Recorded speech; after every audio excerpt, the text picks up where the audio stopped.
Thanks all for coming, and let me thank the organizers for solving this big issue in last minute. So awesome, thanks. Okay, so I'm gonna talk about exploration under myopic behavior. It's based on 3 recent papers on sort of different but related models. Okay, so I mean, in general, exploration, that is like trying out different things, while making good decisions is sort of an important issue in machine learning, and it's like the issue in multi-round bandits, and like one of the core issues in other topics such as contextual bandits and reinforcement learning. So in this talk, we thought. Alex, do you mind raising the microphone volume a little? Let me just do this. Is that better? All right, awesome, thank you. Okay, so in this talk, we sort of take a social learning lens on exploration, whereby we think of each round as a new agent arriving, say a new user in the recommendation system. And so you can think of these agents making their own myopic decisions, and like collectively they form a bandit algorithm. It's like, oh, whether they like it or not, we can think of the whole system as a bandit algorithm, and we could ask, is it a good bandit algorithm or not? And so we call that bandit social learning. And in particular, one could ask, okay, do we really need to explore an embedded environment, or it suffices to do these myopic decisions? And the answer is, well, yeah, we do need to explore.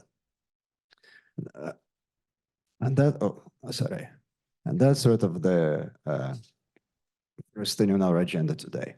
Then we'll go into what's called incentivized exploration. It's kind of same setup, but now there is a platform that wants to incentivize these agents to explore.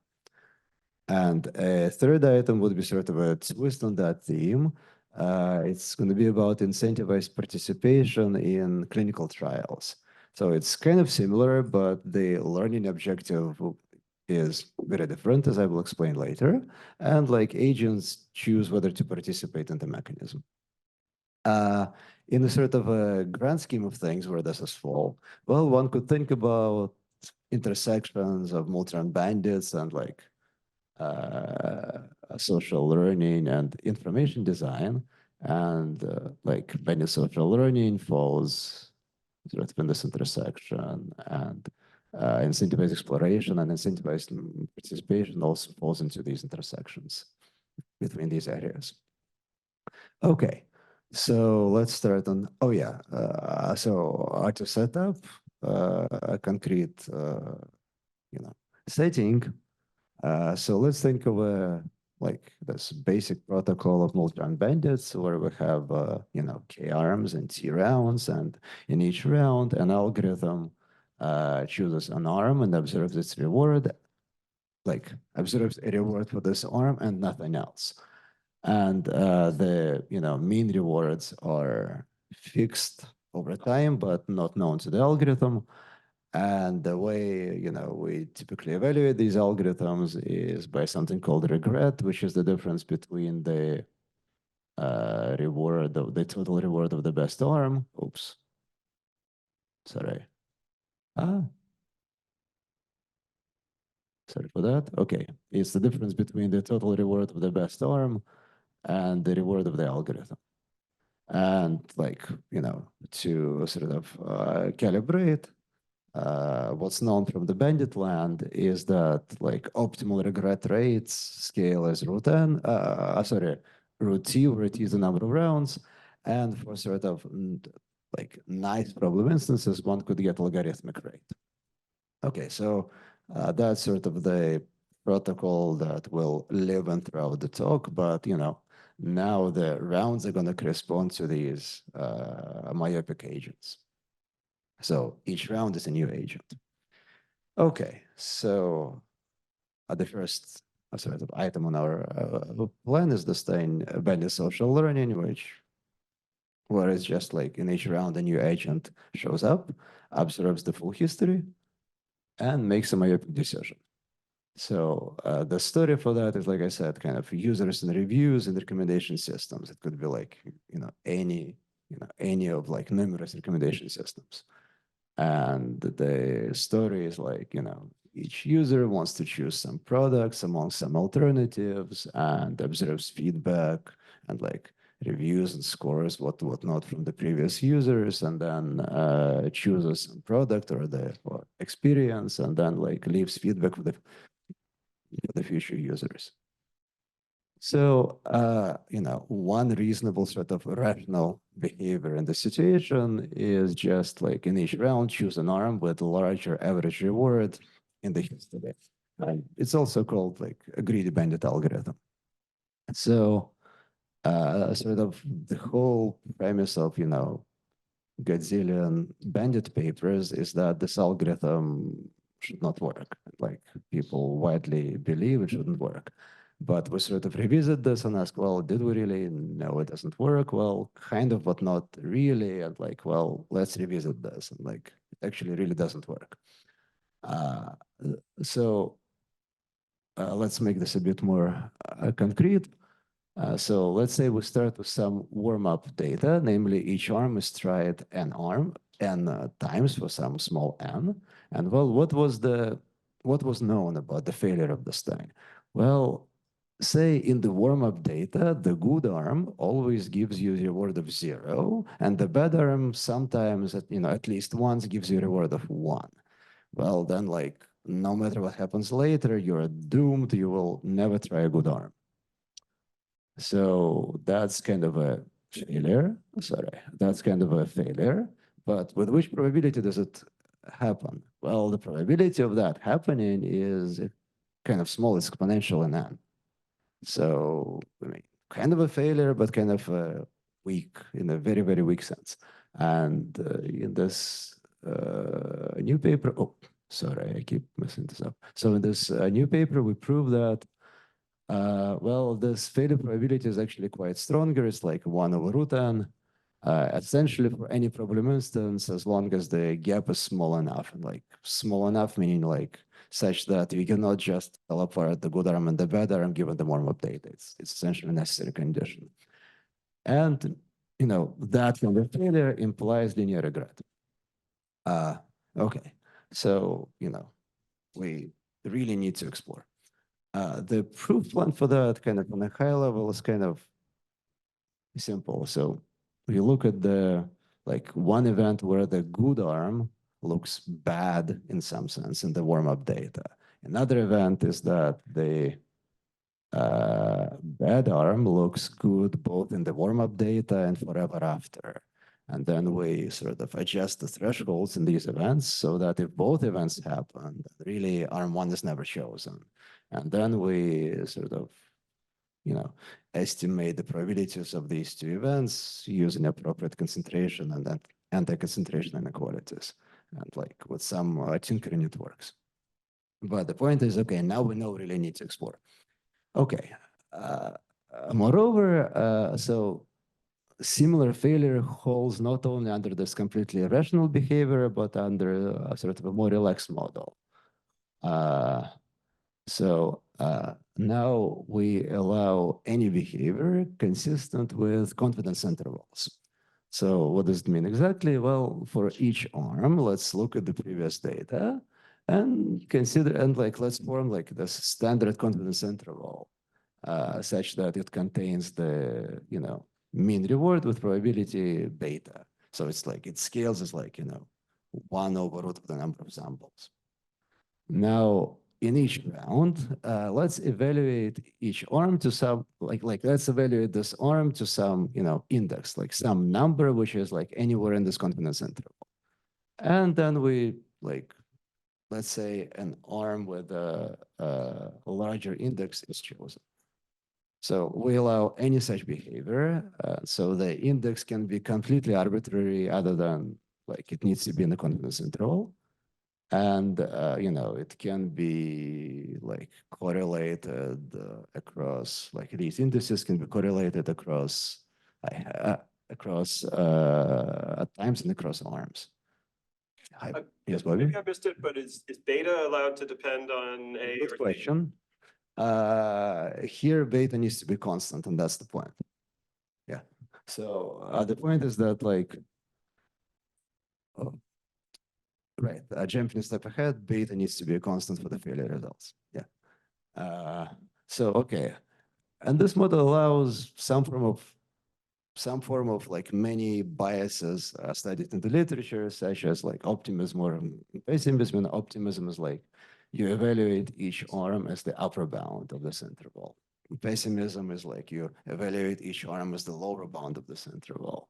And like some form of risk seeking or risk aversion, some form of recency bias when like you put more value on the recent data and also and so forth. And the result is that like we obtain similar failures for any constant beta, and like failure probability scales is like, you know, e to, well, something to minus beta, right?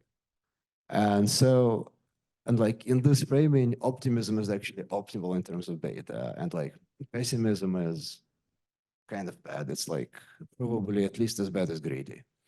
So it's like, you know, my favorite approach to life is pessimism, and now I know it's wrong. So mapping this back to bandits, well, we know now that, you know, greedy fails, and also sort of anything near greedy also fails. But you know, if we had some extreme optimism with like beta like 1/t, this corresponds to like a well-known optimal bandit algorithm called UCB1, and like it works very nicely. And so the sort of implication is that, well, some extreme optimism is really needed. Okay, so now let's look at the Bayesian version of this. So one could start with a Bayesian provider, right? And say no warm-up samples. And then, well, in each round, an agent could look at the data for a Bayesian posterior, and then a sort of a rational Bayesian choice is to choose an arm with a larger posterior mean. Okay, so it's called a Bayesian gradient. And here one could prove sort of a strong failure result of the following form, that like arm 2 is never chosen. So, you know, I say initially arm 1 seems best. Say we have like 2 arms, initially arm 1 seems best. And the theorem is that arm 2 is never chosen with some probability. And the probability is at least the prior gap, the expectation of mu1 minus mu2. So we'd like to conclude like really a failure in the sense of like linear regret. Well, that is slightly subtle, in that it requires not only that arm 2 is never chosen, but actually arm 2 is the good arm. And well, one could prove linear regret for independent priors. So the proof is kind of neat. I should give credit to Mark Selke for that proof, but the proof is kind of neat. So let me like go through it quickly. So let's look at the posterior gap given the history. So this gap mu1 minus mu2 given the history. And one can observe that it's a martingale. Then let's look at this tau, the first time when arm 2 is chosen, if it's ever chosen, or let's make it like t+1 if it's not chosen. Now let's apply this, you know, well-known tool on martingales called the optimal stepping theorem, and it implies that like the expected value of the martingale stopped at time tau is the same as the expected value of the martingale at time 0, which is just prior gap. And now let's open this up. The expected value of at time tau is this, like, you know, Bayesian expansion. And so what is this? Well, this is just the event that arm 2 is chosen at time tau. Well, so, you know, so that it is chosen means that this, z at tau is, I cannot be positive, otherwise it will not be chosen. Then, well, this other thing is at most one by sort of definition. So what's left is that this whole expression is at most this probability. And well, the probability, the event here is just that arm 2 is never chosen. Well, combining this together, we get this, prior gap is at least this probability, which is exactly what we set out to prove. So like, voila, it works. So, okay.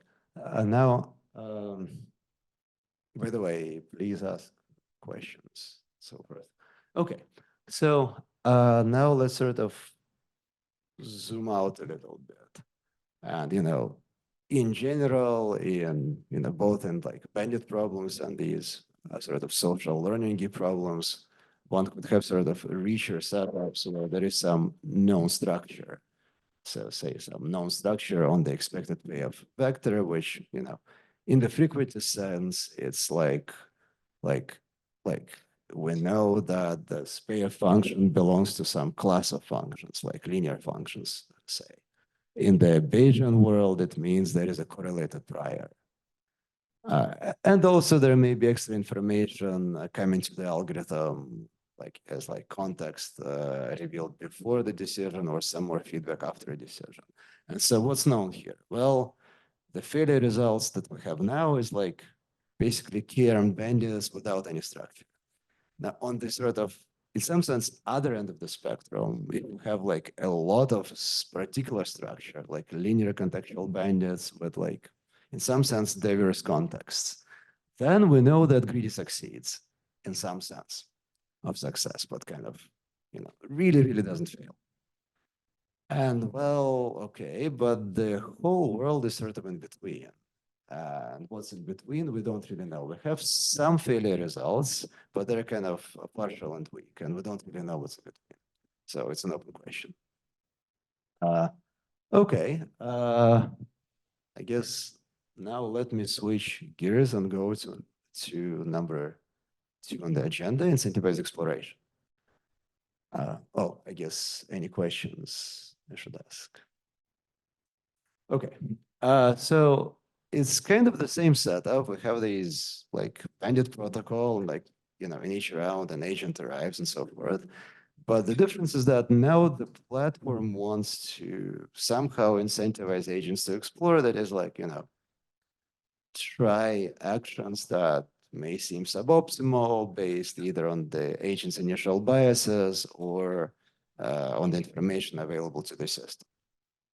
Well, there are many ways one could try doing that in principle. One could offer payments, one could promise, merit badge or some kind of like nice social status if you explore for the sake of the others, or one could sort of piggyback on people's inherent desire to experiment.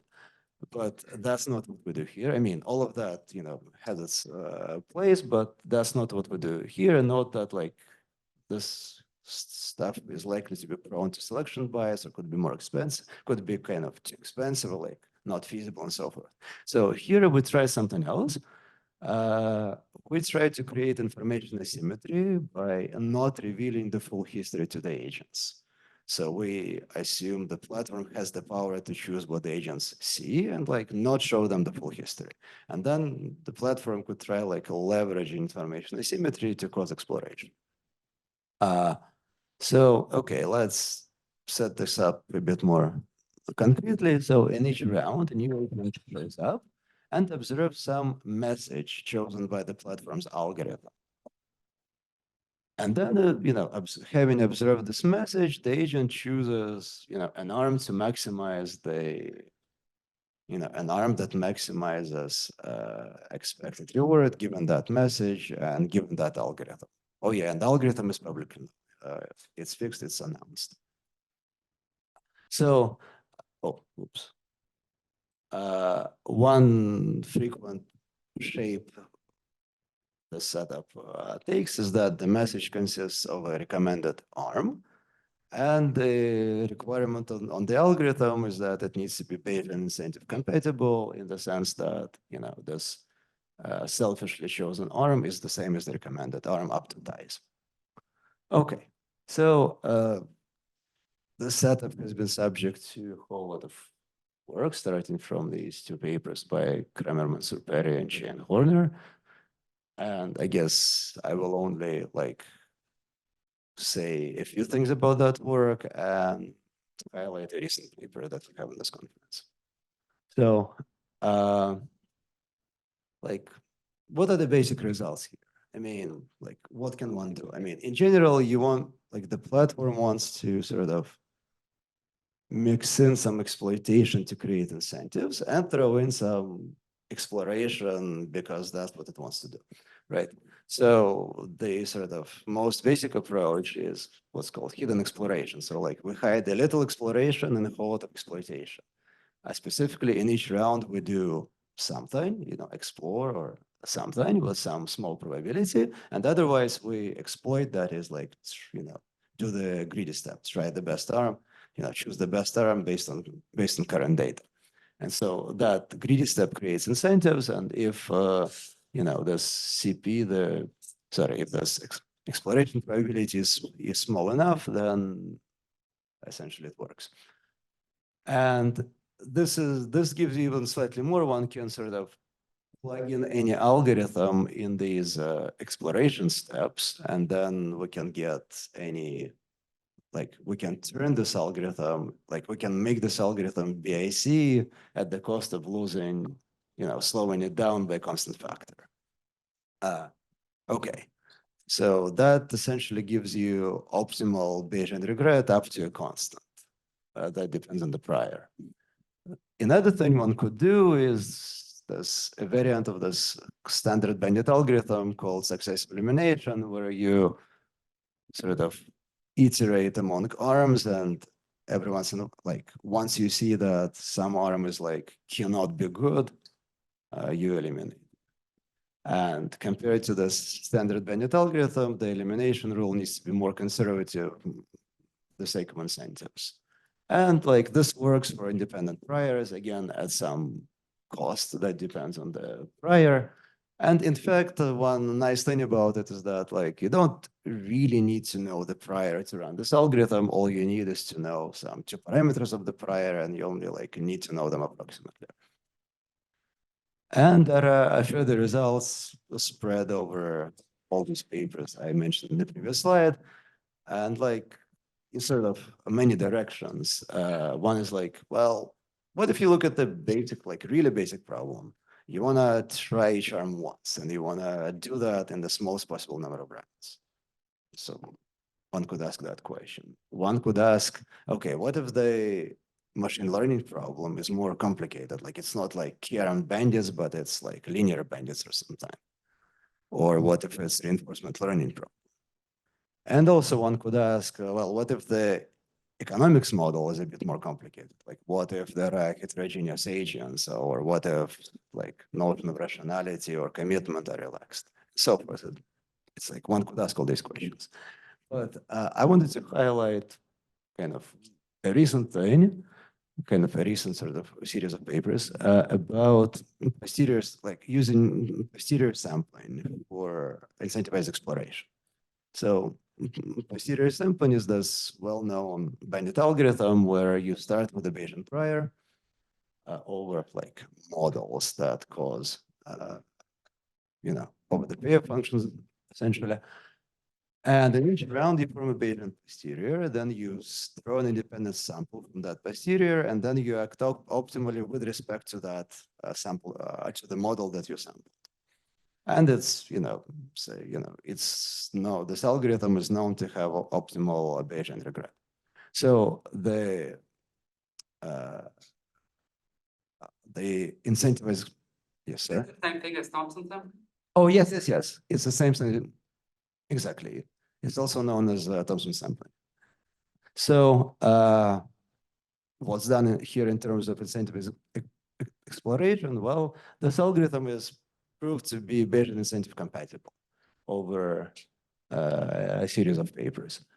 And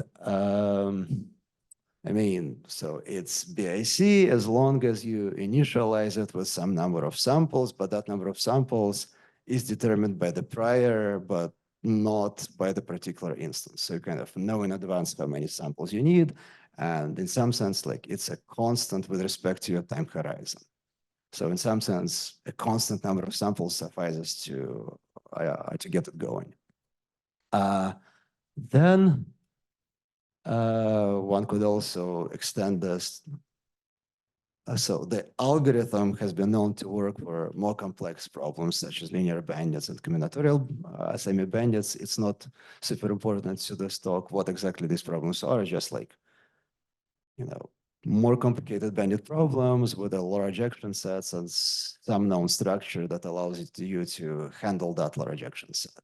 And Thompson sampling has been known to work for this, and it's been proved BIC for that too. And the last thing I wanted to showcase is this recent thing in this conference where we extended the algorithm a bit to say that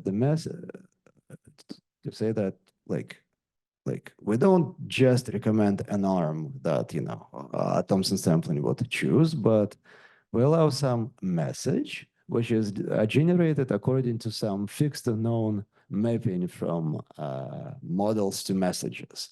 So what this gives us is that in some sense, like recommendations are more informative now. It's like we could give, we could suggest an arm and give some supporting evidence.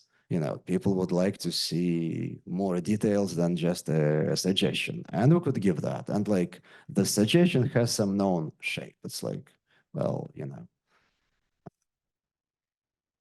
according to that mapping. So this allows for more informative messages, and also this allows to handle agents with different types. And also we get like unified analysis, assuming, these two extensions and all that work. And I guess there will be a talk later in the conference. Yes, Bobby? I just want to make sure I understand the information structure. So the agents are assumed to know the parameter n sub p, but they don't know the samples themselves?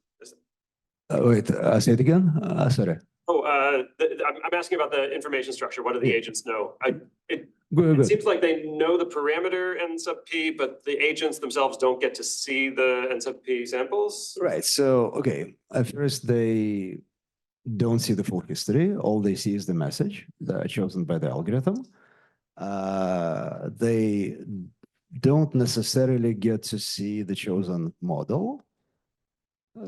So the algorithm internally chooses this model mu sub t, and uses this model, the chosen model, to form a message, which might include mu sub t or might not.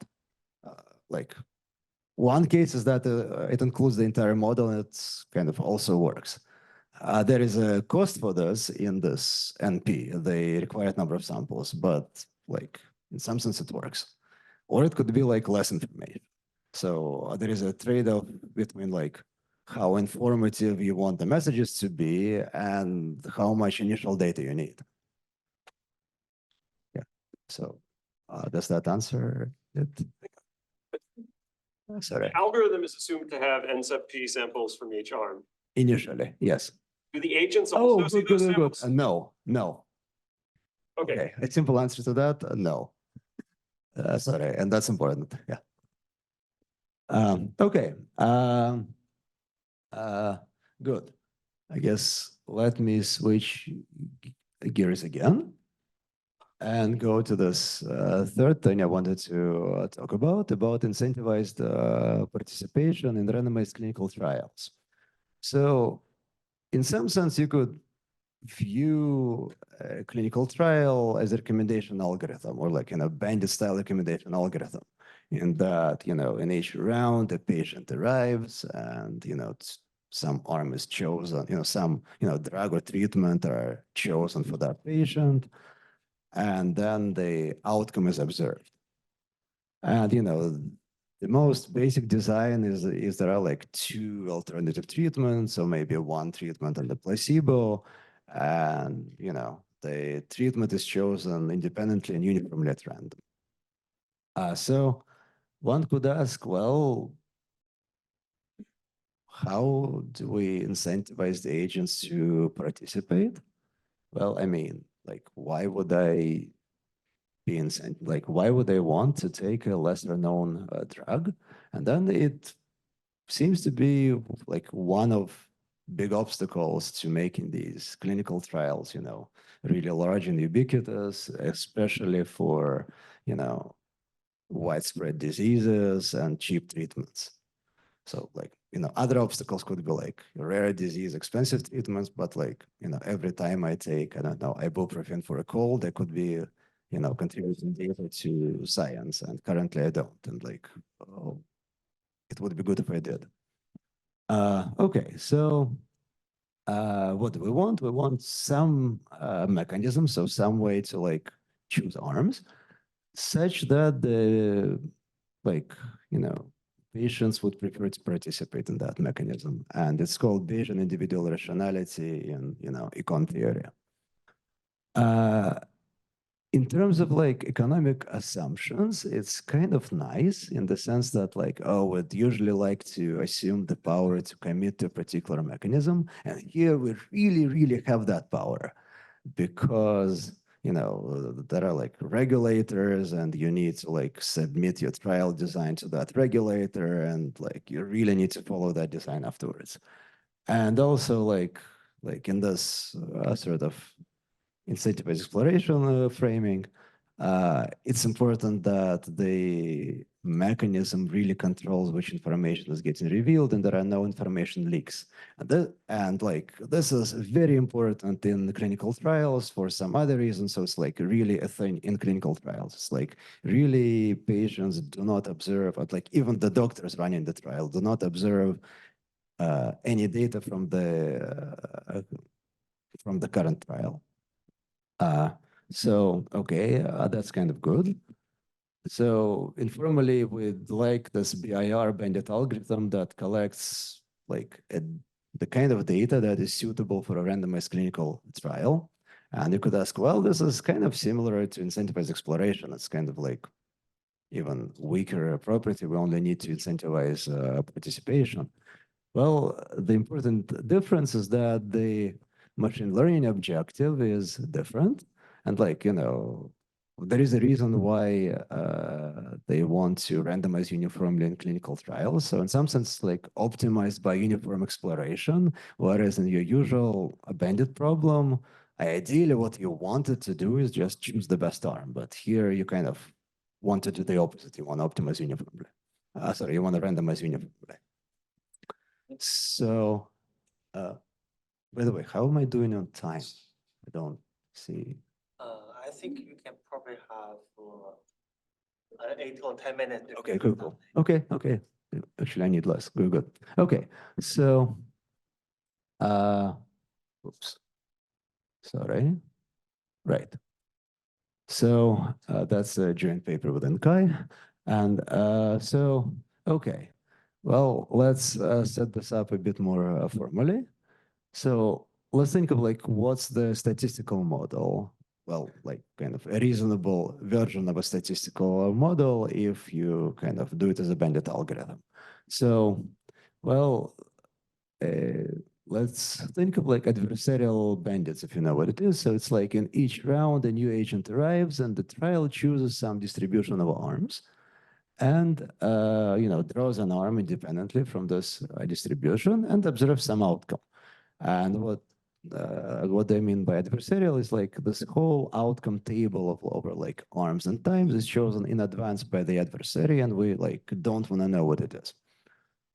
And then there is some value function, like how valuable is this outcome to society, and we're interested in this average value of each arm. So like that's the quantity that we'd like to. Sorry. Oops. Yeah, that's the quantity that we'd like to estimate in the end. And so after the algorithm has finished running, it needs to output an estimate for, the average value of each arm. And we want to minimize the error of these estimates in the sense of this, maximal mean squared error. So, okay. And, incentives aside, one simple thing we could use is this standard inverse propensity scoring estimators. And they're like very well known, very standard. Some better things are known, but they suffice. But like IPS suffices for us. So, okay. And I mean, again, if incentives were not an issue, we would just randomize uniformly in each round, and like that would be the best. Okay, now what happens to incentives? Well, okay, first we assume that the agent really does not observe anything. So it's like no information leaks about the history, it does not see the chosen distribution, and it does not even see which arm was chosen, which is sort of the reality in medical trials. And for the purpose of this talk, let's say the agents are homogeneous in the sense that they have like same utilities and same beliefs. Now, the key point here is like what the beliefs should be. I mean, we assume that the world is adversarial, but like it's like kind of an overkill that people assume to like really get statistical validity. Like, there may be confounders, but we don't care. But let's say the agent's beliefs are simple. Like, I want to assume that the agents believe that the world is simple, kind of like stochastic bandits. And that simplicity is what allows this problem to be tractable. So, I mean, if the agents believe the complete adversarial world, very unclear how to convince them to do anything. But let's say they believe the world is simple, namely that, okay, for each arm, there is a fixed distribution over outcomes. So, and like these distributions sort of comprise the state of the world. And there is a prior over possible states. And it's the same for all agents, and it's known kind of a standard idealized setup with a common prior. And like intuitively, this prior would represent the current medical knowledge. So that's why it's like, common known to everyone. And there are agents utilities for each outcome, and they're also like known to the algorithm. Okay, so we want Bayesian individual rationality in the sense that participation beats some outside option that we assume is available to the agents. Okay, so that's the model. And now a solution is pretty simple, actually. So again, recall that we want to sample as uniformly as possible subject to the incentives. What we do is like we start with some amount of warm-up data, some number of samples for each arm. And like it can be like, kind of obtained exogenously. But intuitively, it's like small amount of warm-up data that enables a much larger experiment that sort of agents participate in voluntarily. So the algorithm is just kind of a variant of this epsilon greedy algorithm and bandits, whereby in each round you, with some probability, you explore uniformly at random, and otherwise you choose the best arm given the warm-up data. And it works in the sense that one can prove some bound on the error, and there is a lower bound on the estimation error, which kind of is matching up to constant factor, and this lower bound holds for any algorithm, well, essentially any algorithm and essentially any estimator. So, and like this kind of key parameter in this bound can be interpreted as sort of the best error that one could achieve if one knew the true state. So like the algorithm, the analysis here are kind of not very complicated, but the point is the whole setup is that one can, define the statistical model and define the incentives model, and one could sort of analyze this thing and get this optimal solution. It's kind of that whole setup is the point.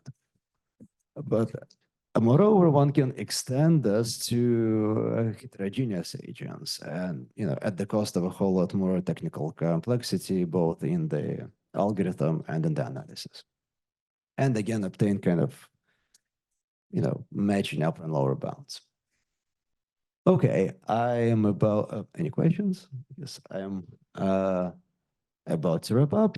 And like, let me throw in some open questions. It's like one question for each of the three topics I went through.